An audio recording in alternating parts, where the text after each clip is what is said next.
Hi everyone, this is the audio lecture for my ultrasound presentation. So as we know, sound is a mechanical longitudinal energy wave. And the word ultrasound is defined as sound that rings at frequencies above human hearing threshold. So basically it's sound with a frequency that is above 20,000 hertz or 20 kilohertz. Now, diagnostic medical sonography is an imaging modality that uses ultrasound energy to image the inside of the body. So for ultrasound, there isn't just one inventor or creator that can be accredited. Rather, there have been many scientific discoveries that have led engineers to being able to develop ultrasound machines. So we'll start with the physiologist Lazzaro Spallanzani, who in 1794 was the first to study echolocation among bats. This then forms the basis for ultrasound physics. In 1842, as we know, Austrian physicist Christian Doppler discovers the Doppler effect, a concept that is later used to locate blood flow in vascular ultrasound. And in 1877, brothers Pierre and Jacques Curie discover piezoelectricity, which we'll talk about in a little bit. Current ultrasound transducers, or what we call probes, emit and receive sound waves by way of the piezoelectric effect. So without this discovery, we wouldn't be able to transform electric energy into mechanical energy and vice versa. Now, moving forward a little bit, in 1915, inspired by the sinking of the Titanic, physicist Paul Langevin was commissioned to invent a device that detected objects at the bottom of the sea. Now, Langevin then invented what we call now a hydrophone. And this is what the World Congress of Ultrasound and Medical Education refers to as the first transducer. So the first device that transformed electrical energy into sound energy. All right, so I've actually placed all the innovations in a timeline. So these are specific to ultrasound in medicine. So starting as early as 1942, a neurologist named Carl Dusek is credited with being the first to use sonography for medical diagnoses. He transmitted an ultrasound beam through the human skull in attempts of detecting brain tumors. And this is one of the first images. And again, we can see it's not a lot of detail on those yet. And then this is sort of the anatomical landmarks within the brain that were imaged here. In 1948, George Ludwig, a doctor and internist at the Naval Medical Research Institute, developed what we call amplitude mode, which is an ultrasound equipment that was used to detect gallstones. And then, again, moving towards the right, in 1949, Douglas Howry and Joseph Holmes were some of the leading pioneers of what we call B mode or brightness mode ultrasound equipment, including the two-dimensional B-mode linear compound scanner. Now, John Reed and John Wild invented a handheld B-mode device to detect breast tumors. Again, so this is the linear compound scanner, and what it did is scanned, send the ultrasound signals. Now, back then it had to be sent through a tank of water, so the person had to be physically dunked underwater to be able to image that part of the body. In 1958, Dr. Ian McDonald incorporated ultrasound into the field of OB/GYN medicine. So he was the first to perform obstetric ultrasounds on babies. And so these are some of the first images. And in 1966, Don Baker, Dennis Watkins, and John Reed, again, designed pulse Doppler ultrasound technology. These developments led to being able to image and detect blood flow. And I thought this fact was kind of interesting. In 1980, or in the 1980s, Uh, Kazunori Baba of the University of Tokyo developed the first 3D ultrasound technology and captured three-dimensional images of a fetus in 1986. So again, obviously not as neat as current, 3D ultrasound images, but even I was surprised doing the research how long ago 3D image were developed. Right, I thought it was something that was fairly new, but it's actually been around since the 1980s. All right, so the physics of ultrasound. Now, again, this ultrasound signal, how is it produced? So it's produced by passing an electrical current through a piezoelectric crystal, a crystal that has piezoelectric capabilities. Now, we call those transducers. And a transducer is just a device that can transform one energy form to another. And these are some of the what they look like. So the crystals will be all through at the end, right at the tip of the probe, and those crystals create currents or create mechanical waves when an electrical current passes through it. So again, what is piezoelectricity? As I said earlier, the Curie brothers first discovered the piezoelectric effect. And what a piezoelectric crystal does is it basically absorbs and accumulates a charge in response to a mechanical stress. So it's just basically a loop. So when a certain solid material is there's mechanical stress placed to it, like a sound wave would do, a charge accumulates in it.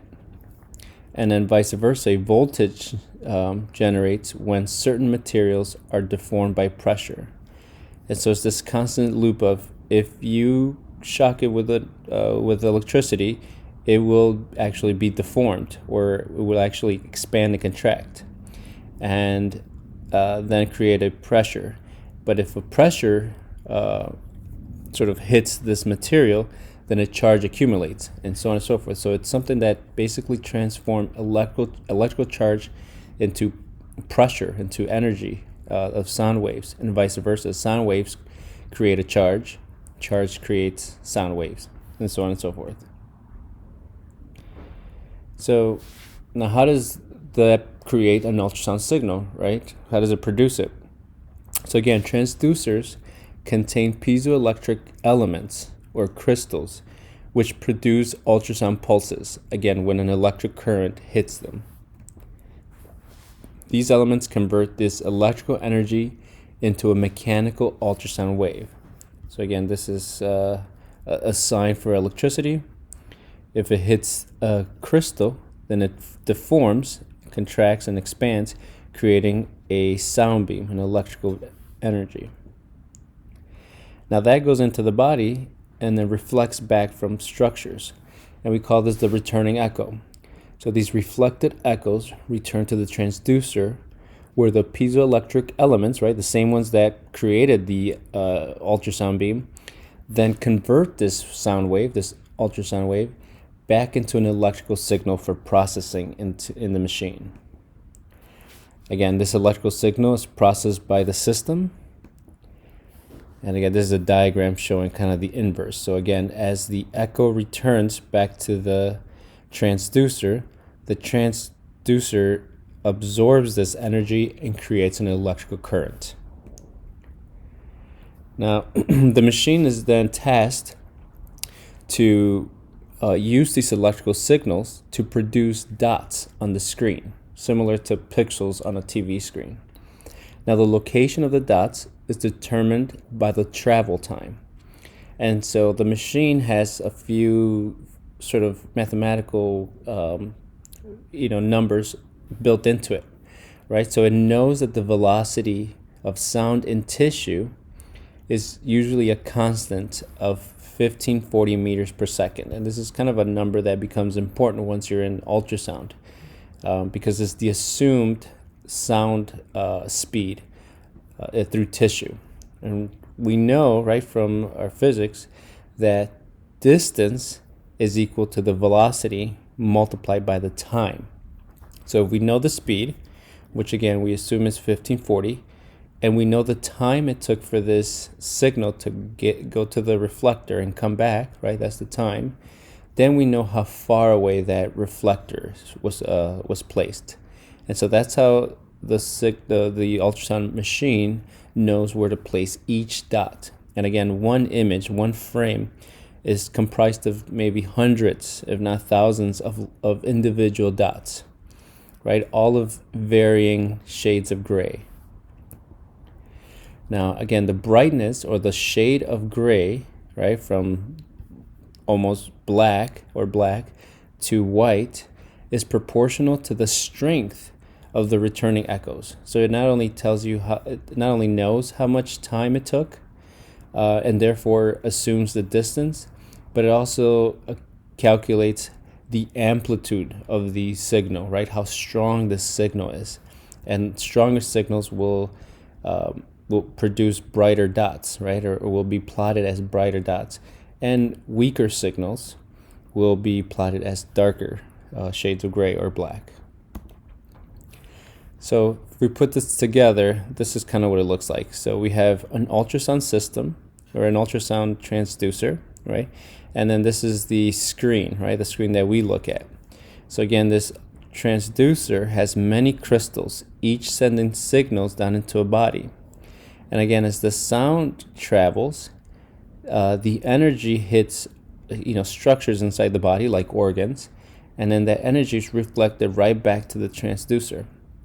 And again, depending on how long it took to get to the reflector and back to the transducer, the image will kind of represent that, right, as a distance equation. And so you would imagine that if we take this sound beam, for example, in the middle, and it reaches this structure and back, it's going to do it a lot faster than by the time it gets to this structure and then comes back. And so therefore there's some dots that are shallow, and then there's some dots that are deeper in the screen or deeper in the structure to represent what's truly in the body. So again, we have a pixelated representation, right? That's shades of gray of what's truly inside the body. And so again, the ultrasound signal not only gives us information of depth, but also the strength of the signal. And so we know that something that came back very strong will be brighter white than some of the other returning echoes that are weaker, and those will be plotted as dark gray or even black. Hopefully that helps. All right, so let's talk about uses of ultrasound. So this is again, not a full list, but just maybe some of the more common medical uses. So obviously, I think ultrasound is known for its obstetric and gynecology uses, but it's also used for cardiovascular, right? Looking at the heart and looking at blood vessels. We look at pretty much any solid organ in the abdomen, right? So that could be liver, gallbladder, kidney, spleen. We could look at the musculoskeletal system, right? Things like tendons and ligaments, torn muscles, right? We can diagnose that. Again, echocardiography is just ultrasound of the heart. You can do ultrasound of soft tissues like breasts, and detection of cancer. We have something called neurosonography, which is ultrasound of brain structures, right, within the cranium. There is ophthalmologic ultrasound, so again, ultrasounds of the eye and eye structures. And then there's actually veterinary medical uses. So there's people who are trained specifically to scan at animals of all sorts, and oftentimes they're cross-trained. I have a friend of mine I graduated with who works part-time at a vet clinic, and she does different ultrasounds for different animals. So I think that's pretty cool. There's also non-medical uses. So ultrasound can actually be used to decontaminate surfaces. This is mostly used in the food industry. So actually, ultrasound can be used to clean large amounts of produce. And so I know there's companies that use, again, the ultrasound signal. And again, you won't hear it and it won't produce any kind of images. But the ultrasound creates a sort of a shaking of the produce within water to remove contaminants from the surface. It can also be used to test, or to do what's called non-destructive testing, which is a kind of an evaluation of building structures, right? So they could tell if there's foundational issues and things of that nature. Ultrasound is used for jewelry and instrument cleaning. In fact, you may know someone, or you may have a jewelry cleaning device, and that actually uses ultrasound signals, right, of different, varying, frequencies. And then there's something called particle manipulation, which, again, I'm not I don't understand it fully, but it's basically deals with changing surfaces of small particles. And again, so this is obviously very, advanced sort of non-medical use of ultrasound that's beyond me even. All right, so let's talk about how the diagnosis that you can do with an ultrasound. So within the field of obstetrics, we can evaluate if a fetus is alive, right? So that's what we call fetus viability, right? The fact that a baby is alive and well. We also monitor growth throughout the pregnancy, right? Anywhere between first trimester to a third trimester baby. We can monitor growth through those stages. We can evaluate the anatomy of a baby, right? And evaluate that the baby has normal kidneys and lungs and brain structures. Again, just every part of the body is evaluated in an ultrasound. Even counting fingers and toes in a baby, right? And looking for any anatomical, things that are not normal. We can also assess the development. One of the things we can see in real time when you do an obstetrical ultrasound is you can see if the baby's pushing water or liquid through its lungs. That's basically a practice for breathing, and it's a good indicator that the baby will be able to breathe once he's born. So here are just some images of obstetrical ultrasound. Again, kind of overlapping, but here's just kind of a profile of a baby, right, and its body and its abdomen. So here's the face, the forehead, right, the back of the head, and then here's the chest and the belly, and then part of one leg. On the bottom left side is an ultrasound of the heart, right? We can look at the ventricles, the atrium, and other structures, again, to make sure that this baby's heart is structurally normal. Again, this is actually an ultrasound of a first trimester fetus, right? So where all we could see is kind of a body and buds for limbs. You could see the yolk sac, right? And again, and in real time we can evaluate, and check heartbeats and things like that.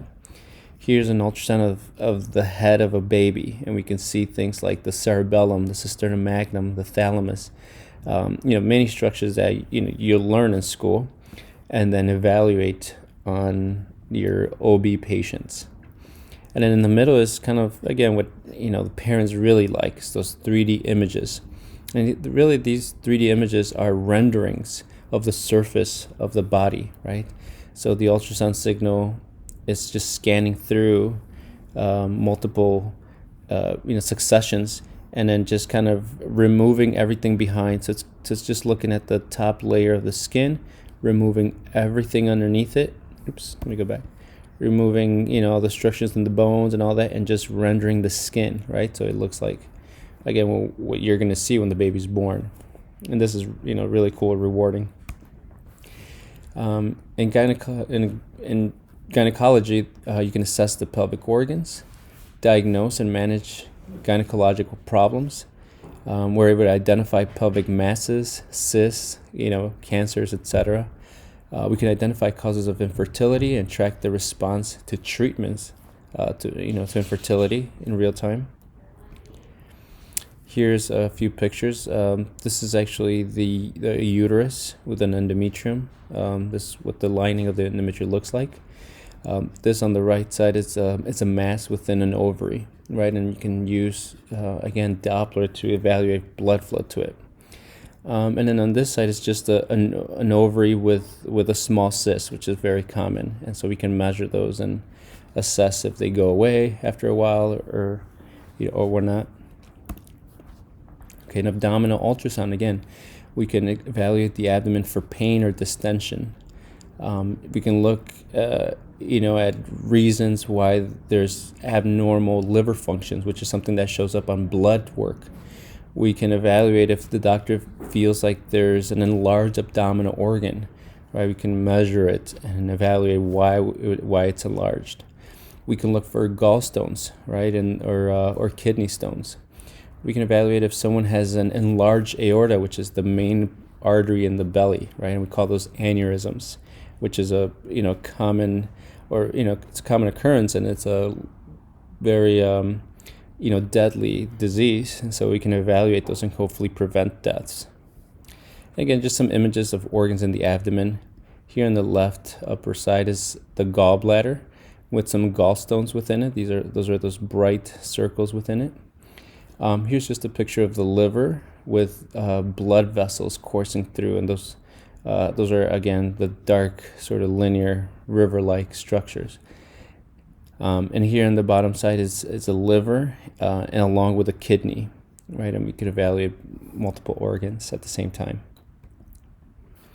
So in vascular ultrasound, we evaluate blood flow to really about every organ in the body. We're able to diagnose blood clots, also called deep vein thrombosis. We can look for narrowing of arteries, right, which is common in diabetics and people who smoke. Again, we can look for aneurysms in arteries, not just the aorta, but arteries throughout the body. These are just, again, some common diagnoses. And again, this is what the images look like. Again, you have the kind of what we call grayscale, the grayscale image, and then on top of it, we get information on blood flow. Things that have blood flow light up with color when we turn Doppler on, right? And again, we could look at vessels and how they split and bifurcate and have branches. And we could actually measure the velocity in blood flows, and that information can help doctors figure out if blood is normal or abnormal to a certain organ. All right, so this slide just says ultrasound versus the competition, but it's really not competition. In fact, it's really ultrasound works together with other imaging modalities to create a big picture, right? A better diagnosis for a patient.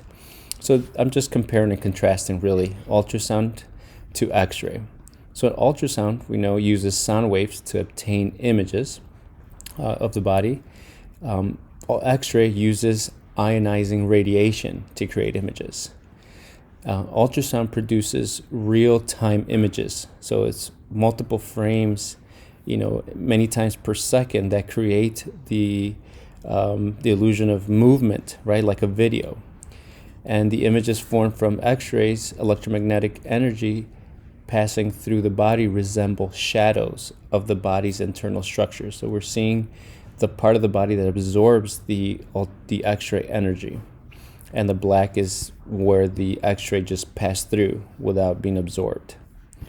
Now, ultrasound was first used in humans around the 1950s or early 60s, whereas X-ray was first used in humans in 1896, shortly after it was discovered. And ultrasound is good for imaging soft tissue organs or structures, and it's actually not great for looking at bones or lungs, things that are filled with air, or things that are very dense like bone aren't very they're not, we can't evaluate them well. And X-rays actually used to image bony structures very well, but it can also see soft tissue organs, like this picture shows the silhouette of the heart, the diaphragm, the lungs. But more importantly, or more clearly, it sees the bones, right, and how how dense they are. Make sure that they're not broken, and things like that. All right, so a little bit on what we call bioeffects. Now, bioeffects, as you guys may or may not know, are the secondary effects of using too much ultrasound energy, right? And any kind of energy. So for ultrasound specifically, there's actually a board called the AIUM that looks at safety, right, of ultrasound and probably many other modalities. And their official statement that goes back as early as 1983 just states that, and again, you can kind of read it. I'm not going to do that, but basically, you can read this, and then it's sort of summarized by these two sentences. So, ultrasound should be used by qualified health professionals to provide medical benefits to the patient. So, basically, as long as ultrasound is used by a qualified health professional, it's to the benefit of the patient, and it's very safe. But someone who is qualified health professional makes sure that the exposure during the examination is what we call a LARA, as low as reasonably achievable. Meaning, we don't just do ultrasound for the fun of it, right? We wouldn't expose someone for extended periods of time for no good reason, right? So as long as you use it by a medical professional in a conscientious manner, there has been no confirmed effects on patients. Again, using normal intensities, normal exposure times. None of that has been reported as long as it's used responsibly. So just a few more information on it. So as far as the education, right, if you want to be an ultrasound tech, again, a degree or certificate in specific field is required. So most programs specify or are specific to a certain branch of ultrasound. So general ultrasound or vascular ultrasound. There are specific degrees for cardiac ultrasound and so on and so forth. But all of those degree or certificate programs are usually encompass physics, right? So learning the ultrasound of physics, learning a lot about anatomy, pathology, physiology, right, of disease process. And also obviously learning the knobology, which is the study of, again, the buttons and the, different ways that we can, we can edit images and change the settings in a machine, okay, as we're scanning in real time. And so that requires, again, the knowledge of the physics along with what buttons changes some of those things. And then, of course, there's a lot of clinical training. So that's real, live scanning of patients under certified sonographers, usually in a hospital or clinic setting. Now, this information was from the Bureau of Labor Statistics in 2016. These numbers may have gone up a little bit, but as of 2016, the median salary for sonographers was just shy of $70,000 a year. And again, that's just median, meaning the average. The top 10% earned close to $100,000, and then the bottom 10% earned around $48,000. Now, according to Monster.com, a website that for job listings and such, I quote, it's the second best paying job you can get with an associate's degree. So one of the best, and perhaps maybe the second best paying job you can get with an associate's degree. Of course, there's bachelor's degrees. I believe there's a program now that's developed a master's degree for ultrasound, but just starting off with an associate's degree, it's one of the best paying jobs you can have. And then U.S. News and Report ranked it number 5 as the best healthcare support jobs. And again, this is just some salary information. Again, we talked about median, right? Sort of the average salary, and then comparing that to an X-ray technologist, a cardiac tech or an echo tech, a medical assistant, surgical technologist, right? So these are the people working in surgical operating rooms, helping the doctors perform surgeries, right? So again, you can see that ultrasound ranks pretty high as far as salary. And then lastly, I wanted to talk about like some future advancements in ultrasound. And as far as the future of ultrasound, well, looks like it's here already. One of the things that I found is that there are pocket-sized sort of phone-based ultrasound systems. So there is a way that you can plug in a transducer to a phone, or at least to a small, handheld screen. One of them was developed by GE. It's called the pocket-sized V-scan. And actually, at the time I made this lecture, I actually found one for sale, a refurbished one for sale on eBay, and it was I think it was like $6,000. Right? And this is mostly used for remote, sort of third world countries, or again areas where healthcare isn't easily available, right? To do sort of bedside scanning. There is something called 5-dimensional ultrasound, which again I've never used. I don't quite understand it. 4D ultrasound is just 3-dimensional ultrasound, like the pictures of the baby, but in real time, so that the fourth dimension is that it's real time, that as the baby moves, you see that baby in 3 dimensions moving. Something else that engineers and computer people are developing is called ultra haptics, which is a way to use keyboards that are not physically real. So basically, the touch is of sort of the air surface, right, or a holographic image, and you can actually click buttons by touching certain areas. So you can imagine if you have a screen that looks like this, and you want to zoom in and out of certain things by just using your fingers over this hologram that's just again kind of shown up in the air in front of you, and it's not really there, right? So again, if you've seen Star Wars or any futuristic movie, it kind of looks like that, where people are sort of typing in the air. And again, that's called ultra haptics, and it uses ultrasound energy to do that.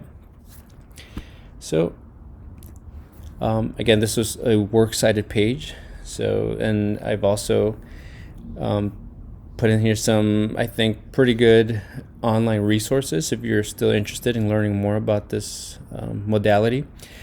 These are, again, websites that have really good information. And that's it.